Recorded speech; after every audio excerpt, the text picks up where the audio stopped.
Hello, people of YouTube. I'm a human commonly referred to as David, and this is the Life Inside the Nerd. Now, when I left off, I told you how Sora made Roxas. Now, what happens is when people get consumed by the darkness, they make they become they become heartless. Now, when a really strong person becomes a heartless, their body takes a mind of its own and becomes the nobodies. Now, I forgot to mention this before, but during Birth by Sleep, the enemies that you fight are called the Unversed, and they are made up of Vanitas's darkness. So yeah, three different enemies for you. I hope you can process all that. Now, Sora turned into a heartless, but he came back. So yeah, because of Kairi, she shared his heart, and Sora also shared his heart with Ventus, who it's shares his heart with so many people. He gets the power of everyone else, stuff like that.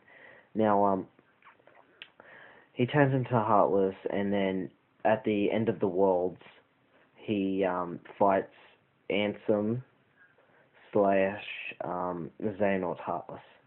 Now Xehanort, turned into a Heartless, and his nobody became the leader of Organization 13. Now, at the very end of the first one, he saves Destiny Islands. Everyone comes back. However, Kairi gets separated and has to go to the islands. Sora has to lock the door to light, I think, from the outside, and Riku and the king have to lock it from the inside, which is the door to darkness, I think. No, it's just one thing, and they have to lock it from both sides, light and dark. So yeah, that happens. Then afterwards, both Sora and Riku end up going to Castle Oblivion directly after. While this is happening, Roxas, as I was talking to you about before, who looks like Ventus, he gets joined into the Organization 13. Now, that's a lot of different branches. This is where it's going to get complicated. Now, I should probably start with 365/2 Days, which is all about the organization, because they make an appearance in Chain of Memories. So, yeah. 365/2 Days is about a bunch of nobodies from before, and they're really powerful. Number one is Xehanort's nobody, whose name is Xemnas. So Xehanort's Heartless was the main bad guy in number one. Xehanort's nobody is the main bad guy in number two and in the other ones. Now, in 365/2 Days, you play as Roxas, who's who's dealing with the organization, all the troubles that are happening, all the missions he's got to do. Basically, what they're trying to do is collect hearts to make Kingdom Hearts explode and give them hearts, if that makes sense. That is basically it. Now, what happens is there are 13 members. Roxas is number 13. He gets cloned kind of badly and makes Xion, which is number 4. Then eventually you have to kill her because neither of you two can exist because Sora and Roxas have the same power. However, Sora has to go to sleep to recharge, so his memories can be put back together from Chain of Memories. Now, that's that side. What happens here is that Roxas is relying on borrowed power. Either Sora has to disappear or Roxas has to disappear. That's what happens. Now, Xion gets cloned from Roxas, so he's doomed, she's doomed, or Sora's doomed. It has to go something like that. Now, Axel is Roxas's best mate, and Demyx is a close friend of Axel's as well. So, yeah, you don't see much of Demyx, but he's pretty cool. and Axel is just boss.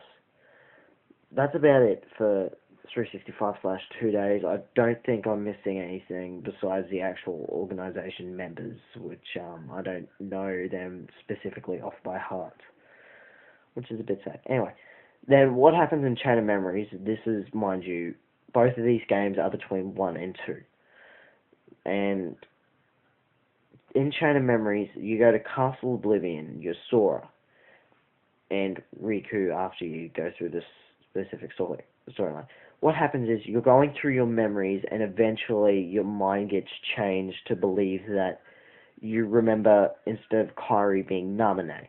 What happens is that some of the organization members are trying to turn you into their bitch, essentially, to get the hearts for Kingdom Hearts, and yeah, that's essentially what happens. Now,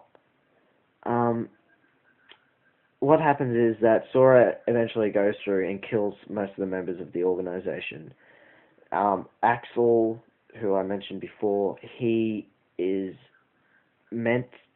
sent by Syax, the second main guy, to get rid of traitors. Basically, what Marluxia, Larxene, and Vexen, I think, are trying to do to take over the organization. That's what they're trying to do. So they need Sora to do that. And at the same time, Riku is on the bottom level trying to come up. Sora's at the middle trying to go up. So they're both going up, and yeah. Eventually Sora runs into Namine, kills most of the members, gets tested by Axel, who is pretty cool. Eventually he kills Marluxia, and he's decided with a choice. He can either reclaim his old memories, or he can keep the ones at Castle Oblivion, yet he's in a fucked up memory state. He chooses to go to sleep and let Namine fix his memories. Riku, on the other hand, what happens is he chooses to keep his memories because he's trying to protect Kairi, so is Sora, but he can't do that sleeping around, so sounded bad, but sleeping and doing nothing. Now, after the Chain of Memories, something happens to Riku's trying to fight off the darkness within. That's his side of the story in Chain of Memories. Now, I believe I can go on to number 2, which is the best game, I reckon, for the thing. And I have played it about 10 times, and I've memorized it. Now, I'm not sure whether or not I'm going to run out of time. Hold on.